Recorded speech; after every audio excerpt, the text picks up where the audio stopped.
जय Hind and hello guys, स्वागत है आपका आपके अपने यूट्यूब चैनल ज्ञानदेव होस्ट में। एंड इस वीडियो के अंदर आपको बताने वाला हूं UP triple SC excise constable online form 2026 के बारे में कि कैसे आपको आबकारी सिपाही की इस भर्ती का फॉर्म फिलअप करना है, जो कि आपकी 722 पोस्ट पर निकाली गई है। अगर आप इसमें अभी तक अप्लाई नहीं किए और आपके मन में सवाल है कि कौन लोग इस फॉर्म को भर सकते हैं, तो पहले आपको बताया जाएगा कि कौन लोग इसमें अप्लाई करने के लिए एलिजिबल है, और अगर आप एलिजिबल हुए तो आप आगे इस वीडियो को वॉच करके अपना फॉर्म भर लीजिएगा। चलिए शुरू करते हैं गाइज। अगर आपने अभी तक वीडियो को लाइक शेयर नहीं किया हो तो कर दे, और चैनल को सब्सक्राइब करके बेल आइकन ऑन कर ले। फिर जो लिंक मैंने आपको इस वीडियो को डिस्क्रिप्शन में दिया, आप ओपन करेंगे, जानने को मिलेगा जैसे कि मैंने अभी बताया भी कि 722 पोस्ट निकाली गई है आबकारी सिपाही यानी कि एक्साइज कांस्टेबल की पोस्ट पर। और गाइज इसमें आप ऑल इंडिया से अप्लाई कर सकते हैं, बट अगर आपने जो यूपी ट्रिपल एससी पीईटी यानी कि प्रीलिमिनरी एलिजिबिलिटी टेस्ट हुआ था 2025 के अंदर, अगर आपने वो क्वालिफाई किया है, उसमें चाहे आपके कितने भी नंबर क्यों ना हो, आप इसमें अप्लाई कर सकते हैं। अभी कोई इसमें परसेंटेज डिसाइड नहीं है। अगर इसमें जैसे कि मान लीजिए आप अप्लाई कर रहे हैं और आपकी अप्लाई करने वालों की संख्या इसमें ऐसी हो जाती है, कुछ एग्जाम्पल के लिए 10,000 20,000, तो ऐसे में फिर उन जो 20,000 कैंडिडेट इसमें अप्लाई किए हैं, उनका जो 12वीं जो उनका पीटी का स्कोर था, अगर वो ऐसा रहा 90 के आसपास 80 के आसपास, तो आपकी कट ऑफ हायर जाएगी। और अगर वो किसी के 20 नंबर, किसी के 30, किसी के 50, तो एवरेज निकल के 20-30 पर भी आप यहाँ पर शॉर्टलिस्ट हो सकते हैं आपके मेन एग्जाम के लिए। तो अभी कुछ भी ऐसा डिसाइड नहीं है कि कितनी परसेंटेज पर आप शॉर्टलिस्ट होंगे, बट आप अभी यहाँ पर अप्लाई कर सकते हैं, चाहे आपके कितने भी नंबर क्यों ना हो। और आप अप्लाई कर ही लीजिए अगर आपने पीटी 2025 दिया था, क्योंकि इसमें फीस भी कोई इतना बड़ा अमाउंट नहीं है और ना ही अप्लाई करने में उतना समय लगेगा, तो आप अप्लाई कर लेना। और इसमें 12वीं जो आपके पीटी है उसके अलावा 12वीं की योग्यता आपसे मांगी गई है। एज लिमिट 18 से 40 साल के बीच रखी गई है, और फॉर्म आप लोग 24 जून 2026 तक भर पाएंगे। ये चीज़ आपको समझ में आ गई। एंड गाइज इसमें हाइट भी आपकी, अगर आप मेल है तो 168.6 सेंटीमीटर हो कम से कम, और फीमेल में 152 सेंटीमीटर। तो ये सभी इन्फॉर्मेशन जब आप जान लें, और अगर आप एलिजिबल है और अभी तक फॉर्म नहीं भरे हैं, तो इंपॉर्टेंट लिंक के सेक्शन से अप्लाई ऑनलाइन लिंक ओपन करेंगे। इसके बाद गाइज आपके सामने यहाँ पर कुछ ऐसा इंटरफेस आ जाएगा। अगर बाय चांस आप रीडायरेक्ट होकर के वेबसाइट के होम पेज पर आ जाए इस वाले, तो आप यहाँ से क्लोज करेंगे और उसके बाद नोटिफिकेशन एडवर्टाइजमेंट इस टैब के ऊपर क्लिक करेंगे। देन आपको यहाँ पर एक वैकेंसी देखने को मिलेगी जिसका एडवर्टाइजमेंट नंबर है 8/2026 वाला, और इसकी स्टार्टिंग डेट है 4 जून से 24 जून 2026। तो इसके सामने जो अप्लाई का लिंक है आप इसके ऊपर क्लिक कर देंगे। फिर इस तरह का इंटरफेस आएगा। अब आप यहाँ पर सबमिट एप्लीकेशन के ऊपर क्लिक करेंगे, एंड देन गाइज यहाँ पर इस तरह से जानकारी आएगी। अब आप यहाँ पर I have read the instructions and accept the about declaration, इसके ऊपर टिक करके आई एग्री इसके ऊपर क्लिक कर देंगे।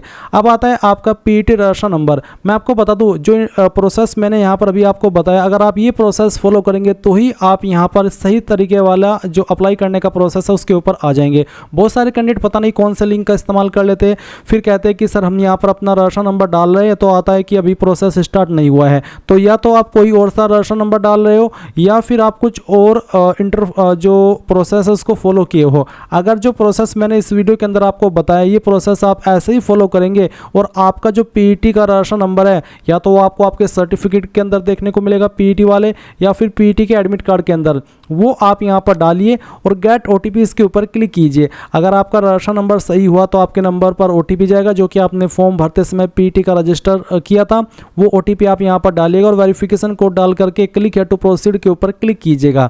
इसके बाद में का इंटरफेस क्या आएगा वो बताने से पहले मैं आपको बता दूं, अगर आपका पीईटी का जो रजिस्ट्रेशन नंबर है वो खो चुके हैं, तो आप उसको अभी भी रिकवर कर सकते हैं। इसके लिए आपको इस वेबसाइट के होम पेज पर ही आना होगा, यानी कि जहां से आप फॉर्म भर रहे हैं यहाँ पर आना होगा। यहाँ पर आ जाने के बाद में आपको यहाँ पर इसमें काफ़ी सारी जो डिटेल्स है वो देखने को मिलेगी। आप नो योर स्टेटस के ऊपर क्लिक करेंगे यहाँ पर, and then know your registration number इसके ऊपर क्लिक करेंगे। उसके बाद में आप यहाँ पर आपका नाम डालेंगे जो आपने पीटी के फॉर्म में भरा था, आपका फादर नेम डालेंगे जो आपने फॉर्म के अंदर भरा था, फिर यहाँ पर जो भी आपकी डेट ऑफ बर्थ है वो डेट ऑफ बर्थ आपको यहाँ पर सेलेक्ट कर लेनी है इस तरह से, जैसे कि मैं आपको सेलेक्ट करके दिखा रहा हूँ। फिर ये जो कैप्चा कोड है वो कैप्चा कोड यहाँ पर डाल देना है, और ये डालने के बाद में आपको सर्च के ऊपर क्लिक करना है। और देख सकते हैं यहाँ पर preliminary eligibility test PT 2026 registration number मेरे सामने आ गया है।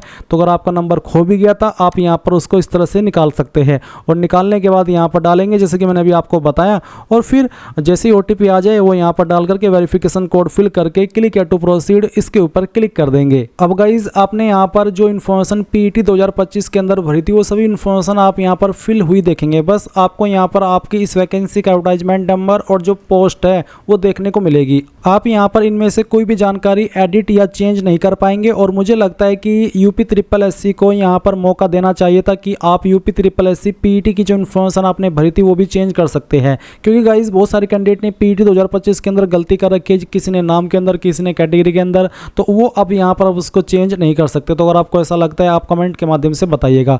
अभी आप यहाँ से स्क्रॉल करते हुए नीचे की तरफ आएंगे और एक सवाल देखेंगे जो कि एज रिलैक्सेशन को लेकर के है। ये जो छूट है आयु सीमा के अंदर, ये जो SC/ST कैंडिडेट को 5 साल की छूट मिलती है और OBC को 3 साल की, वो आपको तब भी मिलेगी जब आप इसमें नो करेंगे, क्योंकि ये उसके अलावा की छूट है। जैसे कि कोई आपको कोर्ट ऑर्डर के तहत छूट चाहिए, सेवा नियमावली के तहत छूट चाहिए, और अगर आप वो सिलेक्ट करते तो फिर आपको उसकी इन्फॉर्मेशन देनी भी होगी कि कोर्ट ऑर्डर क्या था, कोर्ट डेट क्या थी, ये सब आपको इन्फॉर्मेशन देनी है। तो सिंपली सभी कैंडिडेट को यहाँ पर नो करना है अगर आप SC/ST OBC भी है, क्योंकि गाइज छूट आपको वो तब भी मिलेगी अगर आप ओवर एज हो चुके हैं। इसके बाद आप यहाँ पर देखेंगे कि आपसे एक और सवाल पूछा कि are you a research scholar of the Uttar Pradesh chief minister fellowship programme, यानी कि क्या आप एक रिसर्च स्कॉलर है जो चीफ मिनिस्टर फेलोशिप प्रोग्राम है उसके, अगर हाँ तो यस, नहीं तो आप नो कर देंगे।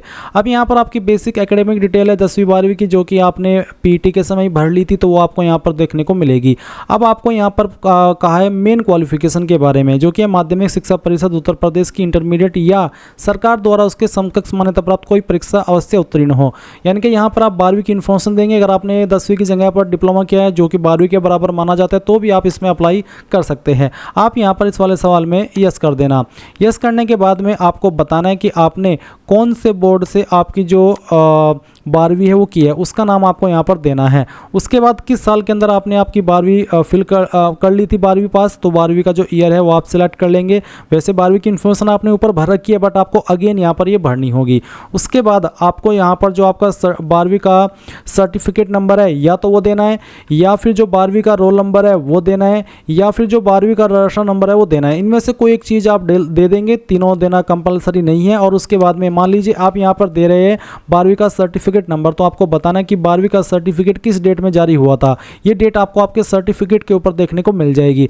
अब आते हैं नंबर सिस्टम, तो किसके अंदर आपके नंबर थे, परसेंटेज सिस्टम या ग्रेड सिस्टम। अगर ग्रेड सिस्टम है तो आपको यहाँ पर आपकी परसेंटेज काउंट करके लिख देनी है कि मेरी इतनी परसेंटेज बनती है, एंड अगर परसेंटेज सिस्टम है तो आप यहाँ पर उसको सिलेक्ट कर लेंगे। तो यहाँ पर आपको कुछ इस प्रकार से आपकी इन्फॉर्मेशन फिल करनी है, जैसे कि मैंने अभी यहाँ पर अपनी इन्फॉर्मेशन फिल की है। उसके बाद में जो कैप्चा कोड आपके सामने आएगा नीचे की तरफ, वो आप यहाँ पर डाल देना और उसके बाद सबमिट के ऊपर क्लिक करके यहाँ से ओके कर देना। ओके करने के बाद आप यहाँ पर इस तरह का इंटरफेस देखेंगे। बेसिकली जो इन्फॉर्मेशन अभी आपने भरी वो सब आपके सामने है। सभी इन्फॉर्मेशन चेक करते हुए नीचे की तरफ आएंगे और click to proceed for photo and signature, इसके ऊपर क्लिक करेंगे। अब आप यहाँ पर आपका जो इन्फॉर्मेशन है फोटो एंड सिग्नेचर का वो देखेंगे। आपको यहाँ पर भी इसमें कोई चेंजेस नहीं करना है, जो कि आप कर ही नहीं सकते, तो आपको सिंपली कंटिन्यू के ऊपर क्लिक कर देना है। इसके बाद यहाँ पर फिर से इस तरह से जानकारी आएगी। आप सभी जानकारी को चेक करते हुए यहाँ पर इस वाले सेक्शन पर आ जाएंगे, जहाँ पर आपको एज प्रूफ देना है, जिसमें कि आप 10वीं का सर्टिफिकेट दे सकते हैं। फिर आपका निवास प्रमाण पत्र देना है, जो कि देना अनिवार्य नहीं है। अगर आपके पास है तो दे दीजिए, नहीं है तो कोई भी बात नहीं है, आप आराम से इसको खाली छोड़ सकते हैं। फॉर्म के ऊपर कोई भी निगेटिव इफेक्ट नहीं पड़ेगा। फिर आएगा कास्ट सर्टिफिकेट, जो कि SC/ST OBC को देना अनिवार्य है। और मैं आपको बता दूं, अगर आपका सर्टिफिकेट 1 साल से ज़्यादा पुराना है तो आपको इशू हो सकता है, इसलिए आपका 1 साल से ज़्यादा पुराना सर्टिफिकेट नहीं होनी चाहिए। और जितना ज़्यादा नया होगा उतना ज़्यादा बेहतर रहेगा। अगर आप अभी बनवा करके इसमें उस डिटेल्स को भरेंगे तो भी अच्छा रहेगा। एंड वैसे 1 साल से ज़्यादा पुराना आप सर्टिफिकेट यूज मत करना, नहीं तो प्रॉब्लम होती है। अब यहाँ पर एज प्रूफ में सबसे पहले आपको बताना है कि जो आपका 10वीं का सर्टिफिकेट है वो किसने जारी किया है। तो 10वीं का सर्टिफिकेट बेसिकली अगर मान लीजिए आपने यूपी बोर्ड से आपकी 10वीं किया तो यूपी बोर्ड भी लिख सकते हैं, या फिर बोर्ड का पूरा नाम लिख सकते हैं, कोई दोनों में इशू नहीं होगा। एंड उसके बाद में इशू डेट, यानी कि कब आपका सर्टिफिकेट इशू हुआ था, वो भी डेट आपको यहाँ पर इस तरह से सिलेक्ट कर लेनी है। कैलेंडर के ऊपर क्लिक करके ईयर सेलेक्ट कीजिए, फिर यहाँ से आपका मंथ और उसके बाद में डेट, तो इस तरह से आप डेट सेलेक्ट कर लेंगे। फिर जो 10वीं का सर्टिफिकेट नंबर है वो आप यहाँ पर डालेंगे और अपडेट के ऊपर क्लिक करके इसको अपडेट कर देंगे। एंड इसके बाद आपको आपका निवास प्रमाण पत्र देना है। तो अगर आपके पास है तो आपको कैसे देना है वो आप यहाँ पर जान लीजिए। अभी जो आप वीडियो में देख सकते हैं ये एक डोमिसाइल सर्टिफिकेट यानी कि निवास प्रमाण पत्र है। तो आपका सर्टिफिकेट भी कुछ इसी प्रकार का रहेगा जैसे कि आप वीडियो में देख सकते हैं। यहाँ पर इसमें सबसे पहले पूछा है आपसे इश्यूइंग अथॉरिटी, यानी कि इसको किसने जारी किया है। तो आप यहाँ पर नीचे की तरफ सक्षम अधिकारी के बाद में देखेंगे लिखा है उप जिलाधिकारी। तो आपका सर्टिफिकेट चेक करना है और देखना है कि सक्षम अधिकारी के बाद में कौन सी पोस्ट को लिखा गया है। तो जिस भी पोस्ट को लिखा गया है वही पोस्ट आपको यहाँ पर इश्यूइंग अथॉरिटी में लिखनी होगी। उसके बाद किस डेट में जारी हुआ है, तो ये जारी हुआ है यहाँ पर जारी दिनांक के सामने एक डेट देखने को आपको मिलेगी, वो डेट आप यहाँ पर डाल देना। फिर सर्टिफिकेट नंबर, तो जो प्रमाण पत्र क्रमांक के सामने नंबर लिखा गया होगा वो नंबर आप यहाँ पर सर्टिफिकेट नंबर में डाल देंगे और अपडेट के ऊपर क्लिक करके इसको अपडेट कर देंगे। इसी प्रकार से आपको कास्ट सर्टिफिकेट की इन्फॉर्मेशन भरनी है। तो इस तरह का आपका कास्ट सर्टिफिकेट रहेगा, जैसे कि आप ये वीडियो में देख सकते हैं। इसमें आप देख सकते हैं सक्षम अधिकारी के बाद में लिखा है तहसीलदार, यानी कि इसको जारी किया है तहसीलदार ने। तो आपको भी आपका सर्टिफिकेट देखना है और उसमें जिस भी पोस्ट के अधिकारी का नाम लिखा है या पोस्ट लिखी है वो पोस्ट आपको यहाँ पर लिखनी है, कौन सी डेट में जारी हुआ। जैसे कि यहाँ पर जारी दिनांक आपको देखने को मिल जाएगी, वो जारी दिनांक आप यहाँ पर सेलेक्ट कर लेना। फिर सर्टिफिकेट नंबर आपको प्रमाण पत्र क्रमांक के सामने देखने को मिलेगा, वो आप यहाँ पर डाल दीजिएगा और उसके बाद आप यहाँ पर अपडेट के ऊपर क्लिक करके इस इन्फॉर्मेशन को भी अपडेट कर दीजिएगा। तो जैसे ही आप यहाँ पर इन्फॉर्मेशन फिल कर लेंगे वो इस तरह से आपके सामने होगी, जैसे कि आप वीडियो में देख सकते हैं। अब आपको यहाँ पर नीचे प्रेफरेंशियल क्वालिफिकेशन में 2 सवाल पूछे हैं। पहला सवाल है कि क्या आपने टेरिटोरियल आर्मी के अंदर यानी कि प्रादेशिक सेना के अंदर 2 साल या उससे ज़्यादा की सर्विस की है, अगर हाँ तो यस, नहीं तो आप नो ही रहने देंगे। फिर पूछा कि आपके पास नेशनल कैडेट कॉर्प्स यानी कि एनसीसी बी सर्टिफिकेट है, अगर आपके पास बी है तो ही आप यहाँ पर यस करना, नहीं तो आप इसमें नो ही रहने देंगे। फिर आपके सामने नीचे की तरफ आपका एड्रेस आएगा, आप इसमें कोई चेंजेस नहीं कर सकते। आप यहाँ पर सिंपली इन ऑप्शन के ऊपर टिक कीजिए और जो भी वेरिफिकेशन कोड आपके सामने आएगा वो आपको यहाँ पर डालना है और सेव एंड प्रोसीड के ऊपर क्लिक कर देना है। अब आपने जो भी इन्फॉर्मेशन अभी तक भरी है वो सभी आपके सामने आएगी। आप यहाँ पर अगर उस इन्फॉर्मेशन को देखना चाहते तो आप प्रीव्यू के ऊपर क्लिक करके देख सकते हैं और जो इन्फॉर्मेशन अभी आपने भरी सिर्फ उसी में अगर आपको कोई चेंजेस करना है वो आप कर पाएंगे, नहीं तो आप proceed to payment of fee and final submission इसके ऊपर क्लिक करके यहाँ से ओके कर दीजिए। अब आपको क्लिक है टू पे, इसके ऊपर क्लिक करना और यहाँ से ओके कर देना है। फिर गाइज आपके सामने यहाँ पर इस तरह का इंटरफेस आएगा, अब आप यहाँ पर टिक कीजिए, यहाँ पर टिक कीजिए और प्रोसीड फॉर फ्री डिपोजिशन इसके ऊपर क्लिक कर दीजिए। नाउ आपको प्रोसीड के ऊपर क्लिक करना है और अब आपके सामने पेमेंट करने के काफ़ी सारे विकल्प आ चुके हैं। आप जिस माध्यम से फी पेमेंट करना चाहे वो कर सकते हैं। जैसे कि मैं चलिए यहाँ पर यूपीआई सेलेक्ट कर लेता हूँ, इस क्यूआर कोड को सेलेक्ट करता हूँ, पे नाउ के ऊपर क्लिक करता हूँ। आपको भी सेम तरीके से ये करना है। चलिए मैं यहाँ पर आपको रियल टाइम में पेमेंट करके दिखाता हूँ। मैंने यहाँ पर ये पेमेंट कर दिया है और देखते हैं। आपको पेमेंट करने के बाद में कुछ नहीं करना है, आपको बस थोड़ा सा वेट कर लेना है। वेबसाइट ऑटोमेटिकली रिडायरेक्ट हो जाएगी और आपके सामने फॉर्म को जो प्रिंट करने का विकल्प है वो आ जाएगा। और इसी वीडियो के अंदर अब मैं आपको बताऊंगा अगर आपसे कोई भी एरर आ जाता है फ़ी पेमेंट करते समय तो आप दोबारा से फ़ी पेमेंट कैसे करेंगे। और फ़ी पेमेंट अगर आपका हो जाता है और वो अपडेट नहीं होता, आपका कोई एरर आ जाता है, आप फाइनल प्रिंट नहीं ले पाते, तो वो आपको कैसे करना है ये भी आपको बताया जाएगा। आप देख लीजिए कि फ़ी पेमेंट हो चुका है। मैं आपको proceed to download and print the application form इसके ऊपर क्लिक करके दिखाता हूँ। इसके ऊपर क्लिक कीजिए, यहाँ पर ये जो प्रिंट का आइकन आप देख पा रहे हैं सेंटर में, इसके ऊपर क्लिक कीजिए और यहाँ पर आप सेव के ऊपर क्लिक करेंगे और उसके बाद में आपको आपका जो फॉर्म है वो सेव कर लेना है। चलिए मैं यहाँ पर आपको इसको सेव करके दिखाता हूँ। ये हमने इस तरह से इसको पीडीएफ के रूप में सेव कर लिया और बाद में आप जब चाहे इसको प्रिंट करा सकते हैं। ये आपका फॉर्म इस तरह से भरा जा चुका है। अब गाइज़ यहाँ पर बात करते हैं उन कैंडिडेट के बारे में जो कि गाइज़ यहाँ पर इसमें प्रॉब्लम फेस करते हैं। कौन कौन सी प्रॉब्लम, चलिए एक एक करके बताता हूँ। जैसे कि मान लीजिए आप पेमेंट कर रहे थे और पेमेंट करते समय आपने पेमेंट कर दिया बट वो अपडेट नहीं हुआ, तो आप उसको फीस को अपडेट कैसे कराएंगे। तो आप यहाँ पर होम पेज पर आएंगे इस वेबसाइट के और ऑनलाइन फॉर्म सबमिशन की टैब के ऊपर क्लिक करके update your transaction ID by double verification mode इसके ऊपर क्लिक करेंगे। देन यहाँ पर जो आपका रजिस्ट्रेशन नंबर आपको मिलता है जब आप फॉर्म भरना स्टार्ट करते हैं, पहले स्टेप के बाद ही मैसेज के माध्यम से आपको आपका रजिस्ट्रेशन नंबर सेंड कर दिया जाता है। वो नंबर आप यहाँ पर डालेंगे, डेट ऑफ बर्थ अपनी सेलेक्ट करेंगे, जेंडर अपना सेलेक्ट करेंगे और वेरिफिकेशन कोड डालेंगे और प्रोसीड के ऊपर जैसे ही क्लिक करेंगे तो नीचे की तरफ यहीं पर एक लिंक मिलेगा।